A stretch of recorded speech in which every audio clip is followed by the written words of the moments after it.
Beredar video kapal tongkang menabrak pilar atau tiang jembatan Mahakam Samarinda, Senin 30 Agustus 2021. Hal itu dibenarkan Kepala Dinas Perhubungan Kaltimari Frananta Filipus Sembiring.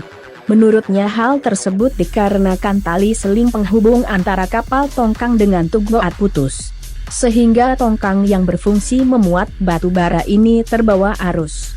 Dengan kondisi tersebut maka tongkat tersebut menabrak jembatan yang sudah berusia 35 tahun. Sembiring mengatakan kapal tersebut belum waktunya melewati bawah jembatan. Kemudian ketika kapal tugboat yang membawa tongkang itu berbalik arah membuat tali sambungan tersebut menyerempet jembatan hingga putus.